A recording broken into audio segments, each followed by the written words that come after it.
Ein gesundes Känguru tut es, du es, sei mal verliebt.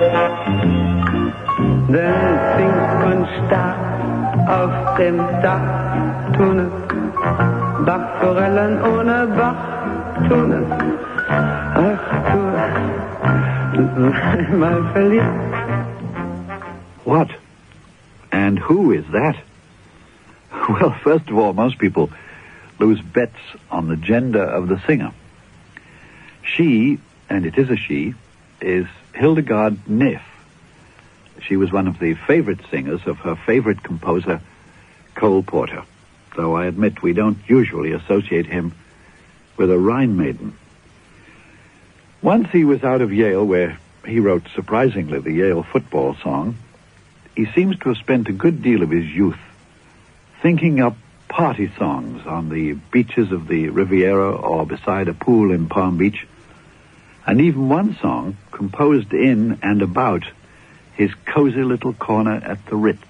I simply adorn a secluded corner, a cozy corner in the Ritz Hotel, where I wander each afternoon for tea, 'cause I like to see the kings and let the queen see me. In my corner, my dear little corner, where I gather up the spicy bits. And if you want to meet the girl that's got the latest complexion on her, if you'd like to see the fellow that's your favorite prima donna, cash his checks on, just put your specs on, and try my cozy little corner in the Ritz.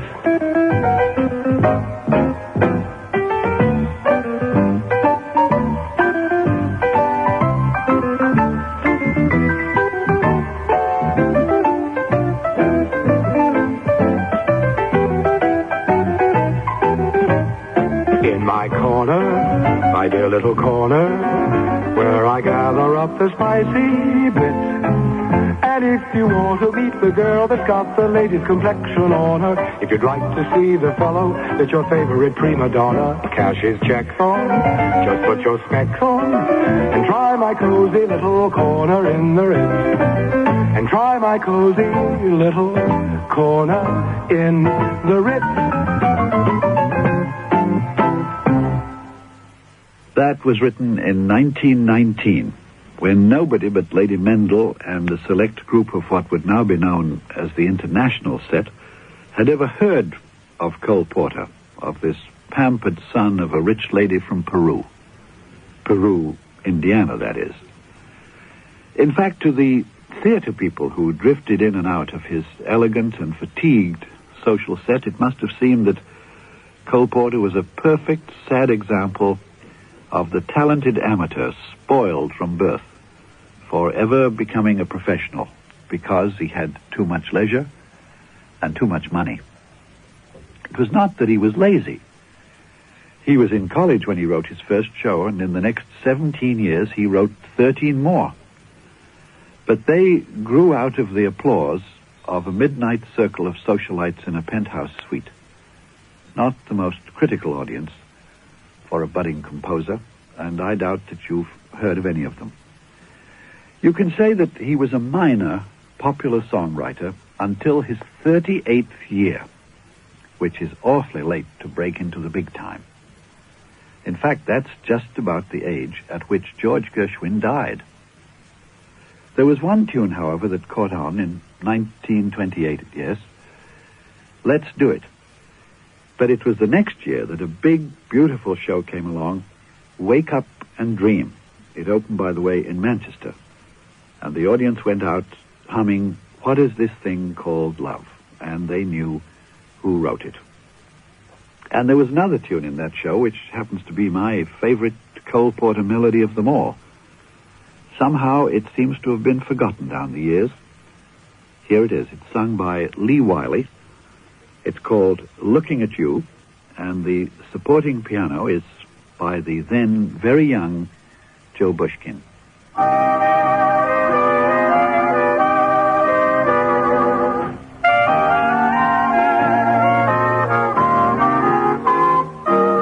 Looking at you while troubles are fleeing amid barrings of view.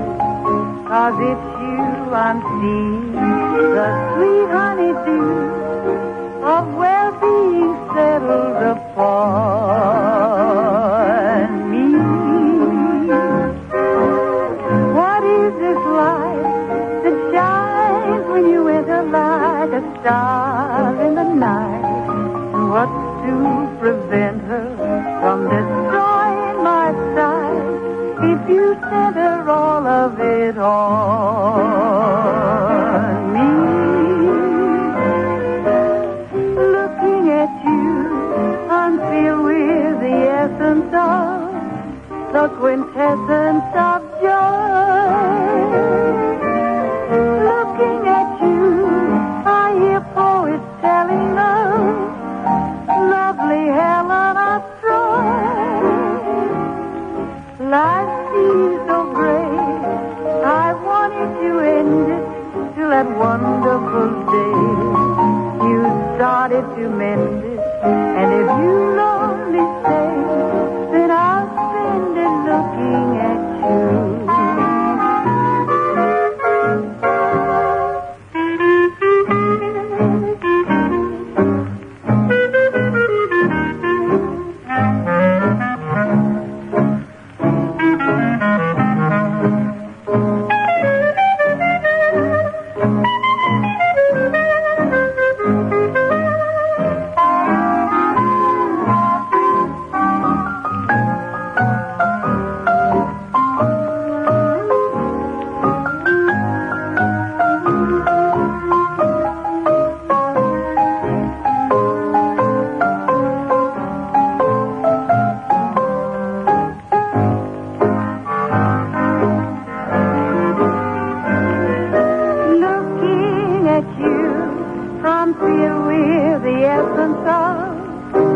Quintessence of joy. Looking at you, I hear poets telling of lovely Helen of Troy. Darling, life seems so gay, I wanted to end it till that wonderful day you started to mend it. If you'll only stay, then I'll spend it looking at you. Then I'll spend it looking at you.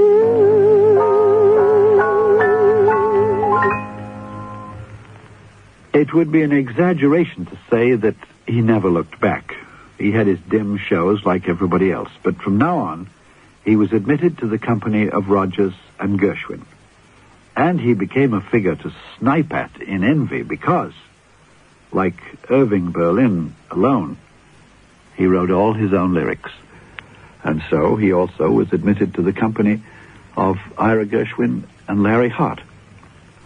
Here's a pretty example from Nymph Errant. It's called The Physician. It was originally sung by Gertrude Lawrence. Here it's sung by Julie Andrews, who has the same arch comedy sense, but a better voice. Once I loved such a shattering physician, quite the best-looking doctor in the state. He looked after my physical condition, and his bedside manner was great.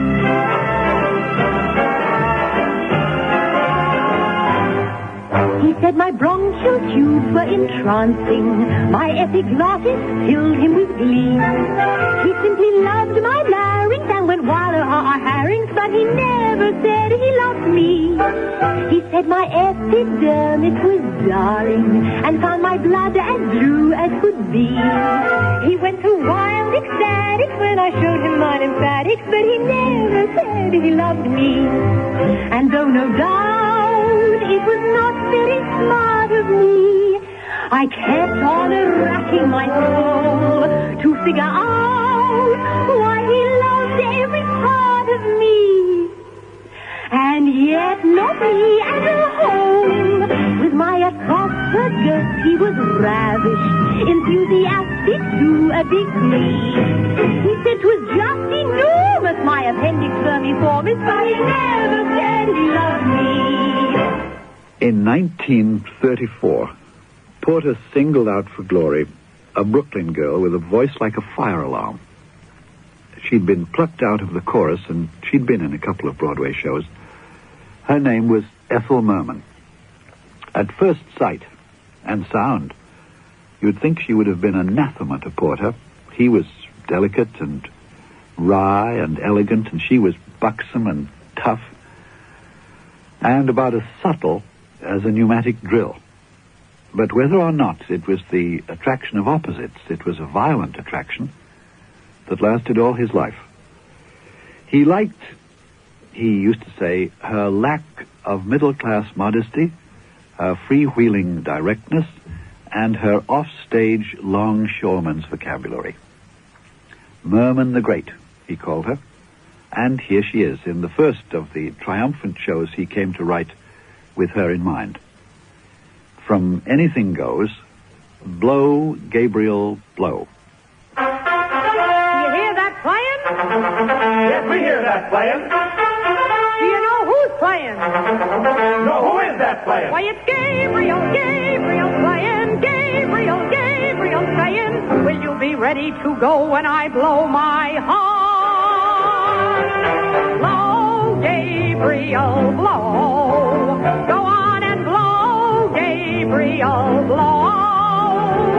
I was a sinner, I was a scamp, but now I'm willing to trim the lamp. So blow, Gabriel, blow.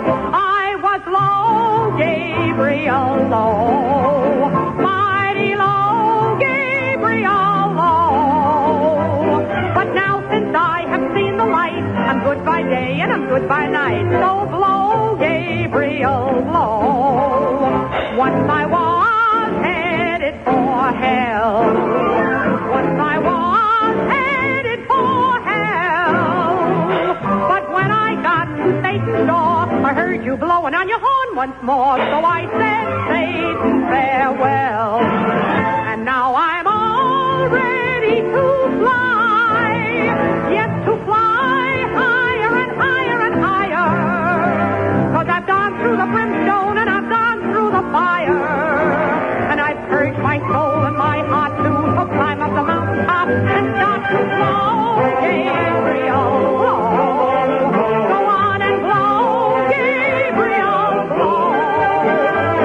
I want to join your happy band and play all day in the promised land. So blow, Gabriel. Anything Goes was a literally worldwide success, and by now nobody had to rattle his brains to say who wrote You're the Top and I Get a Kick Out of You. In the popular acclaim that he now lived with, Porter sometimes looked back with a little yearning on the old select party days. And he wrote a song typical of that time, and he had the gall to play and sing and record it himself. It's called Thank You So Much, Mrs. Loughborough Goodby. Mrs. Loughborough Goodby gives weekends, and her weekends are not a success. But she asks you so often, you finally soften and end by answering yes. When I left Mrs. Loughborough Goodby, the letter I wrote was polite, but it would have been bliss if I dared write her this, the letter I wanted to write. Thank you so much, Mrs. Loughborough Goodby. Thank you so much. Thank you so much for that infinite weekend with you. Thank you a lot, Mrs. Loughborough Goodby. Thank you a lot. And don't be surprised if you suddenly should be quietly shocked for the clinging perfume of that damn for those cocktails so hot, and the bath that was not, for those guests so amusing and mentally racing, who talked about racing and racing and racing, for the ptomaine I got from your famous tin salmon, for the fortune I lost when you taught me backgammon, for those mornings I spent with your dear but deaf mother, for those evenings I passed with that bounder, your brother, and for making me swear to myself there and then never to go for a weekend again. Thank you so much, Mrs. Love, for a good day. Thank you so much.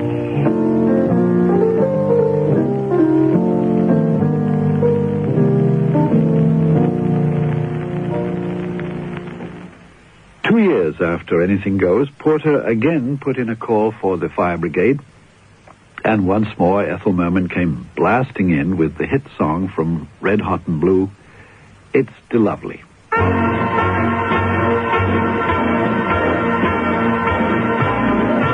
I feel a sudden urge to sing the kind of ditty that invokes the spring, so control your desire to curse while I crucify the verse. This verse I've started seems to me the tin antithesis of melody, so to spare you all the pain, I'll skip the darn thing and sing the refrain. Me, me, me, me, ray, ray, ray, ray, do, sol, be, do, la, si, take it away, oh, the night is young, the skies are clear, and if you want to go walking, dear, it's delightful, it's delicious, it's lovely. I understand the reason why you're sentimental, for so am I. It's delightful, it's delicious, it's lovely. You can tell at a glance what a swell night this is for romance. You can hear dear Mother Nature murmuring, wow, let yourself go. So please be sweet, my chickadee, and when I kiss you, just say to me, it's delightful, it's delicious, it's delectable, it's delirious, it's dilemma, it's the limit, it's deluxe, it's lovely. Well, the next year, 1937, was not merely unforgettable to Porter. It was the year that served him his death warrant, and he had to live with it for, well, through 35 operations and 27 years of more or less constant agony. Porter was a member of a typically chic house party on Long Island that autumn, and one morning he took from the stables of the Piping Rock Club, which is a very high-toned club, a fine but nervy horse.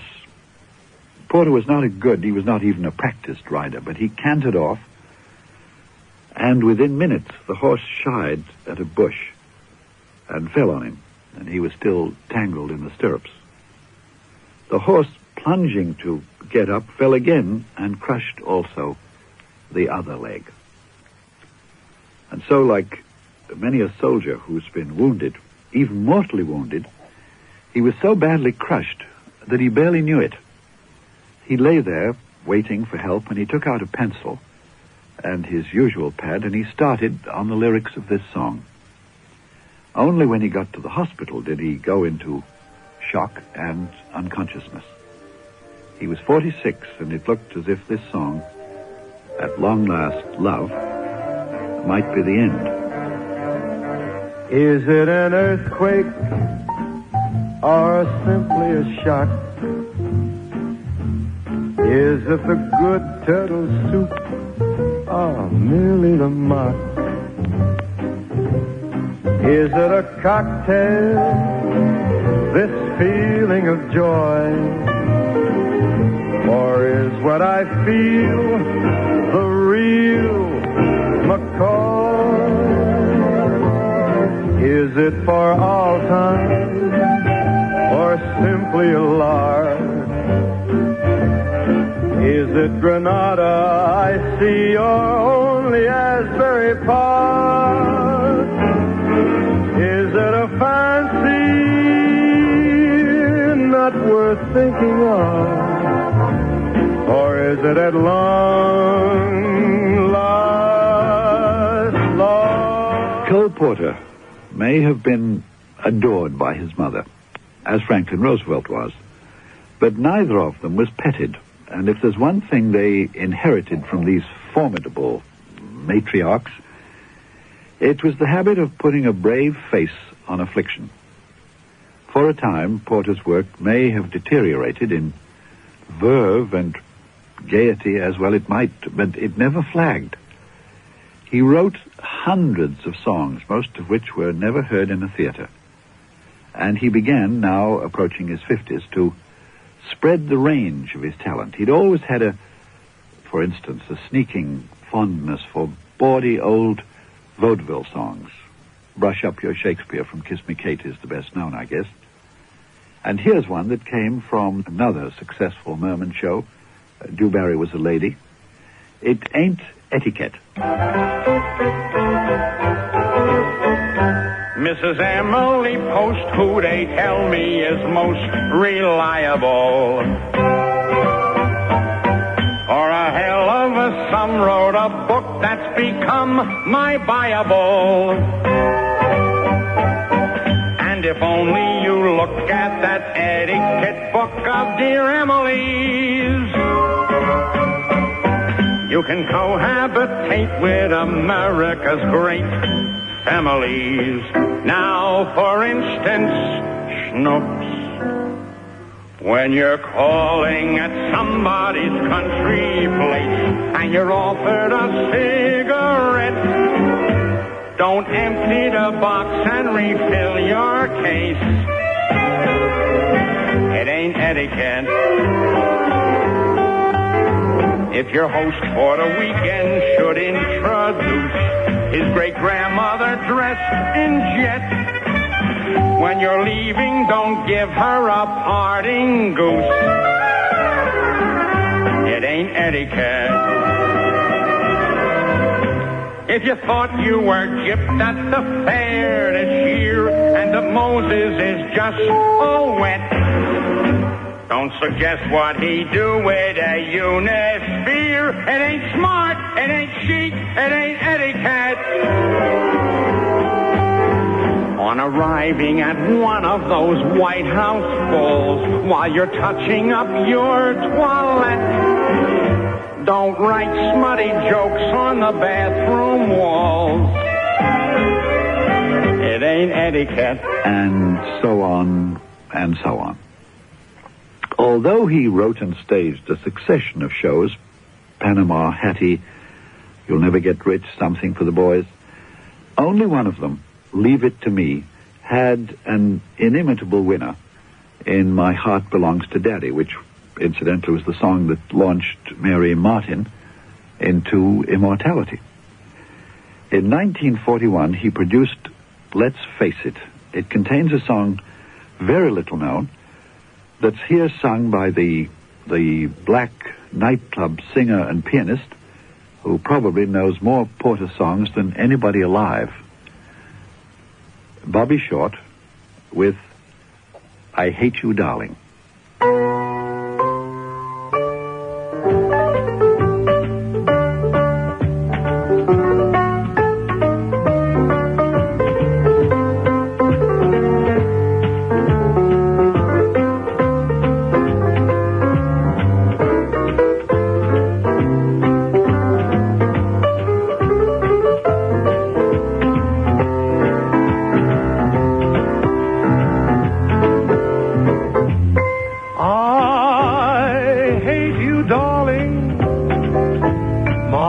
Turtle dove, I hate you, darling.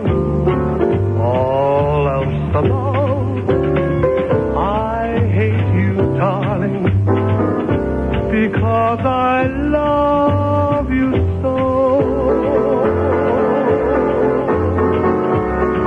I should be clever and say goodbye. Goodbye. forever, my butterfly. But why be clever when, darling, I need the joy you bring more than anything I know. I'm at the depths of inferno, and you're far away from me, dear. But when our sweet nights return, oh, my habitat is a stratosphere. Still I hate you, darling. It's true, my pet. I hate you, darling. But don't forget, I hate you, darling. And yet I love you so. After that, he was in the hospital more often than he was out. And there's no question that he labored through a long slump. After 7 years of it, people were ready to say, poor old Cole, he's a very brave man, but he's really over the hill. And then on December the 30th, 1948, the curtain came down on an audience that came up to its feet and stayed there for, and I for one will never forget it, for 15 baying, stomping minutes. We had just seen what I believe to be the best of all musical comedies, and Cole Porter's masterpiece, ranging in invention from German lieder to tangos to patter songs, thumping jazz, snatches of Rossini and Verdi. It was as if, in a last spasm of defiance, he wanted to show everybody everything he was capable of. It was, of course, Kiss Me, Kate, which has made it very difficult for me ever to see the original, The Taming of the Shrew, again. Here is the madrigal where 3 suitors press their qualifications for the hand of Bianca, and she, being a forlorn and unchoosy girl, is ready to marry any Tom, Dick, or Harry. I've made a hole in all the leading rackets, from which rip-roaring rich I happen to be. And if thou wouldst attain the upper brackets, marry me, marry me, marry me. My purse has yet to know a silver lining. Still lifeless is my wifeless family tree. But if for love unending you are pining, marry me, marry me, marry me. I come to thee, a thoroughbred patrician, to spring my decaying family tree, to give a social goose to thy position. Marry me, marry me, marry me, marry me, Marry me, marry me, marry me, Marry me, marry me, marry me. I'm a maid who would marry and will take with no qualm any Tom, Dick, or Harry, any Harry, Dick, or Tom. I'm a maid mad to marry and will take double quick any Tom, Dick, or Harry, any Tom, Harry, or Dick. I'm the man thou shouldst marry. Howdy, Pop. Howdy, Mom. I'm the man thou shouldst marry. Art thou Harry, Dick, or Tom? I'm the man thou shouldst marry. Howdy, pal. Howdy, Dick. Art thou Tom, Dick, or Harry? Call me Tom, Harry, or Dick. I'm a maid who would marry and would no longer tarry. I'm a maid who would marry, may my hope not miscarry. I'm a maid mad to marry and will take double quick any Tom, Dick, or Harry, any Tom, Harry, or Dick, Dick, Dick. I dig a dick. Dick, Dick. I dig a dick. Dick, Dick. Dick. Kiss Me, Kate ended with another bit of Elizabethan pastiche, the beautiful, if not much played, I Am Ashamed That Women Are So Simple, in which the gorgeous and up to now untamable Patricia Morrison finally diminishes into matrimony and makes full confession of the weakness, the pliability, and general unworthiness of the female sex. It's not exactly a theme song for women's lib. Nevertheless, it's a great song.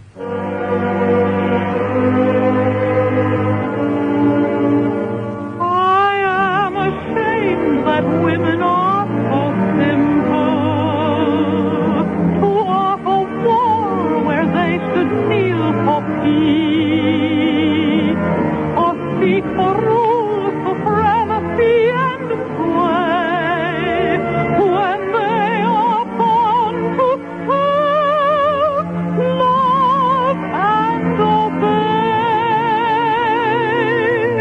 Why are our bodies soft and weak and smooth,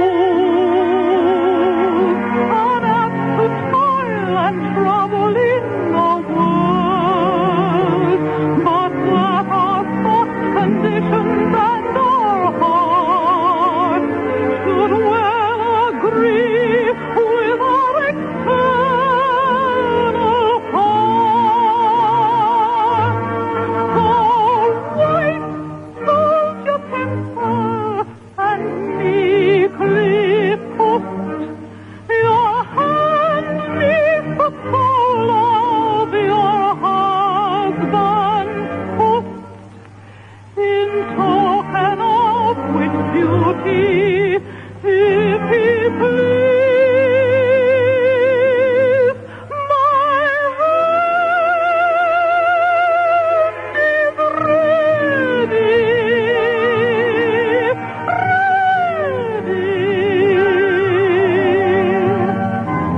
May it do him ease.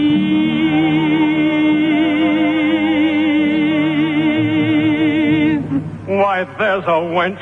Come on and kiss me, Kate. So kiss me, Kate. And twice and thrice. Carissimo.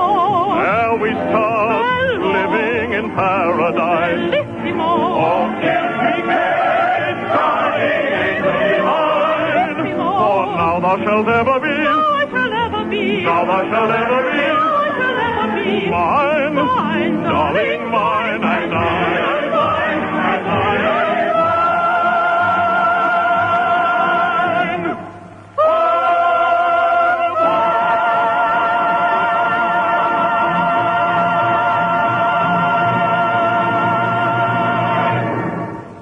He worked without any comparable fireworks for another 10 years, and he died in 1964 at the age of 72. I don't think we ought to leave him remembering only the sickness of his last years. From time to time, he'd prop himself up in his suite at the Waldorf, and a friend would come over and mention the old fire horse, Merman the Great. And those heavy lids would lighten, and the old wistful smile would come back. And he'd recall the first night of Anything Goes and the absurd wonders of the mid-1930s, and how he clownishly listed all these marvels to proclaim, "You're the top. You're the National Gallery, you're Garbo's salary, you're cellophane." At words poetic, I'm so pathetic that I always have found it best, instead of getting them off my chest, to let them rest unexpressed. I hate parading my serenading, as I'll probably miss a bar. But if this ditty is not so pretty, at least it'll tell you how great you are. You're the top. You're the Coliseum. You're the top. You're the Louvre Museum. You're a melody from a symphony by Strauss. You're a Bendel bonnet, a Shakespeare sonnet. You're Mickey Mouse. You're the Nile. You're the Tower of Pisa. You're the smile on the Mona Lisa.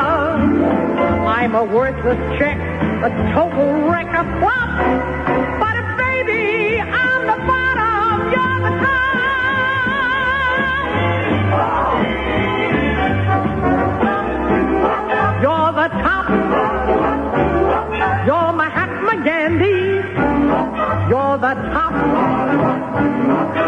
Napoleon brandy. You're the nimble tread of the feet of Fred Astaire. You're an O'Neill drama, you're Whistler's mama, you're Camembert. You're repose, you're Inferno's Dante. You're the nose on the great Durante. I'm a toy balloon that's faded soon to pop. But if baby, on the bottom, you're the top.